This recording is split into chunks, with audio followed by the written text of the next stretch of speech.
हैदराबाद राष्ट्रीय महामार्गावरील market yard परिसराजवळ Congress खासदार प्रणिती शिंदे यांच्या नेतृत्वाखाली भव्य जन आक्रोश रस्ता रोको आंदोलन करण्यात आले। खासदार प्रणिती शिंदे आणि काँग्रेस कार्यकर्त्यांनी रस्त्यावर ठिय्या मांडून साखळी पद्धतीने हे आंदोलन केले। आंदोलनामुळे हैदराबाद महामार्गावरील वाहतूक कित्येक तास पूर्णपणे विस्कळीत झाली होती। या प्रसंगी प्रणिती शिंदे यांनी शेतकऱ्यांच्या वतीने विविध घोषणा देण्यात आल्या। शेतकऱ्यांनी कांद्याच्या माळा गळ्यात घालून सरकार विरोधी घोषणा दिल्या।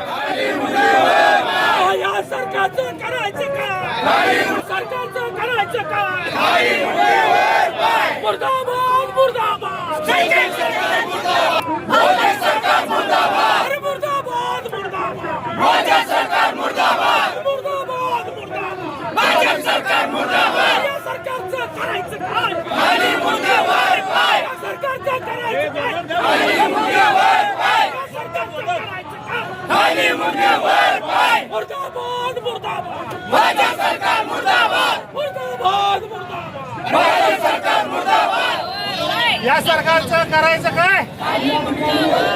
धिक्कार असो, धिक्कार असो,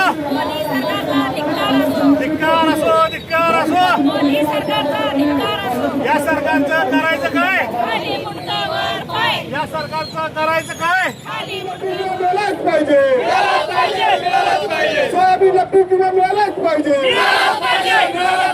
कांद्याला हमी भाव मिळालाच पाहिजे,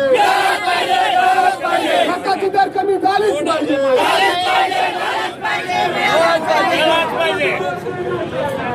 कांद्याला हमी भाव मिळालाच पाहिजे। शेतकरी त्रस्त, सरकार मस्त,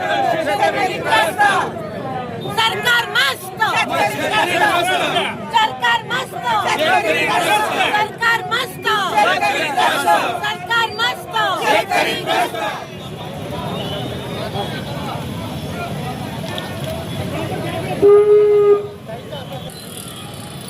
प्रणिती शिंदे यांच्या नेतृत्वाखाली भव्य रस्ता रोको आंदोलन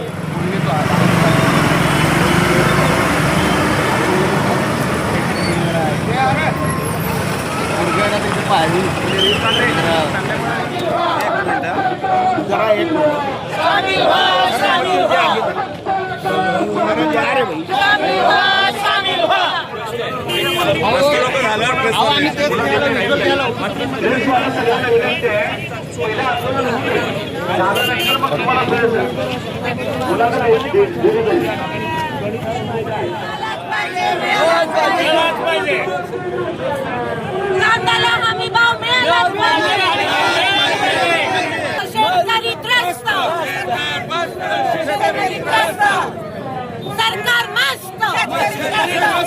सरकार मस्त, सरकार मस्त, सरकार मस्त।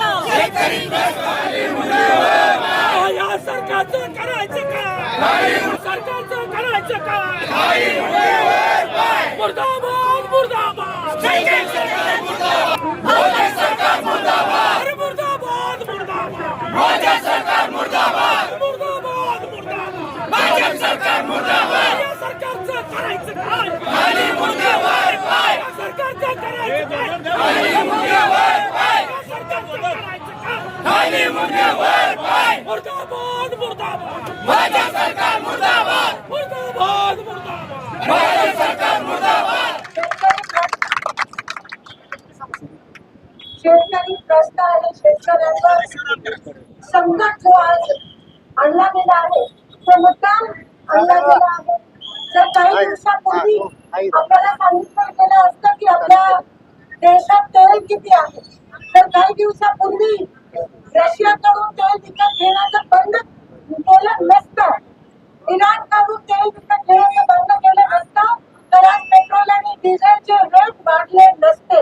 काही दिवसापूर्वी पंतप्रधान आपल्याला सांगतात की खत वापरू नका, शेतकऱ्यांना खरीपाचं सीझन आहे त्यामुळे खत वापरू नका। आज खताचे रेट किती वाढले? हे संकटात शेतकऱ्यांना कोणी टाकलं, या देशाला कोणी टाकलं, तर या देशाच्या पंतप्रधानांनी या देशाला संकटात टाकलं। वेळ होती, युद्ध आपल्या देशात नाहीये, लक्षात घ्या, युद्ध आपल्या देशात नाहीये, युद्ध दूर देशात आहे, पण तरीही आपल्या देशात का परिणाम झाला? तेच ते इंदिरा गांधींचं बोलतात त्यावेळेस भारत युद्धात होतो तरीही स्टेबल राहिलं. आज भारत युद्धात नसतानाही भारताच्या लोकांना बोलावं लागतं, कारण का या मोदीच्या सगळ्या पॉलिसीमुळे त्यांना ट्रम्प तात्यांना आव्हाने केले. त्यांच्यासमोर जसं ट्रम्प बोलले तसं मोदी बोलले. केवळ अदानीचे जे गुन्हे आहेत ते माफ करण्यासाठी ट्रम्पचे आव्हाने केले आणि आपला शेतकरी संकटात पडला. मात्र हे विमानात जाऊन वेलणी करत बसते आणि आमचा शेतकरी हा संकटात पडला. आज दरवाढ असेल, खताचा विषय असेल, आज प्राइस महागाई असेल, आज सोयाबीन पीक विमा मिळत नाहीये, तुरीला पीक विमा मिळत नाहीये. शेतकऱ्याचे खूप मोठे हाल झाले. एक तर त्याच्या वाळूच्या ठेक्यामुळे शेतकऱ्यांना शेतीपर्यंत पाणी सोडायला या लोकांनी वेळ लावला. टँकरचे पॉइंट सगळ्या ठिकाणी नदीमध्ये आहे. म्हणून काही असलं तर हे शेतकऱ्यांना पहिला टार्गेट बनवतात. हे फक्त उद्योगपत्यांचं सरकार आहे, शेतकऱ्यांचं सामान्य लोकांचं नाहीये. सामान्य लोकांना शेतकऱ्यांना छळ करतोय. मी तुम्हाला सांगू इच्छिते की आम्ही तुमच्या सोबत आहोत. तर सरकारने तुमच्याकडे पाठ वळवली, पण आम्ही आहोत. ही फक्त सुरुवात आहे. रस्ता रोको त्याच्या पुढे अजून आक्रोश होणार आहे. आज 5-6 जणांनी या ठिकाणी उल्लेख केला, पण ही फक्त सुरुवात आहे आणि आम्ही झुकणार नाही. आम्ही बळीराजाच्या मागे आहोत आणि राहणार आहोत शेवटपर्यंत. बळीराजा हे राजकारणाच्या पलीकडे या देशाचा कणा हा शेतकरी आहे आणि तो जर त्रस्त असेल तर आमचे संस्कार आम्हाला नको बसू देत नाही. आणि म्हणून आम्ही शेतकऱ्यांच्या नेतृत्वाखाली माझे आंदोलन करत आहोत. हे तर सुरुवात आहे, पुढे ये तो सिर्फ झांकी है, आगे बाकी बहुत बाकी है. आणि पोलिसांना उगाच पुढे ढकलून शेतकऱ्यांवर बुलडोजर चढवण्याचा प्रयत्न हे सरकार करत आहे. त्यांना ते घाबरत आहे, ते घाबरलेले आहे. त्यांना हिंमत नाहीये लोकांसमोर यायला आणि शेतकऱ्यांचे प्रश्न जे आहेत ते सोडवण्याची हिंमत नाहीये. म्हणून या सरकारचा मी धिक्कार करते. या शेतकऱ्यांच्या सोबत आम्ही सगळे तनानी मनानी आहोत. मी शेतकऱ्यांना अस्वस्थ करते आणि आपण इथे खरोखर आम्ही सहभागी झालो, पण आम्ही तुमच्या सोबत आहोत. ही रस्त्यावरची लढाई आहे. उद्रेक झालाच पाहिजे, उठाव झालाच पाहिजे आणि ही त्याची सुरुवात आहे. मी आपल्या सगळ्यांचे आभार मानते. प्रेसचे बंधू पण सकाळपासून इथे आले, त्यांचे पण खरं तर तुम्ही बघू नका, तुमच्या हिश्श्याची लढाई आम्ही लढत आहोत. हे तुम्हाला कळायला पाहिजे. ही सांगून थकली आहे. कृपया मोदी मीडियाच्या बळी पडू नका. तुम्हाला पण मी विनंती करते आणि इथेच थांबते. धन्यवाद.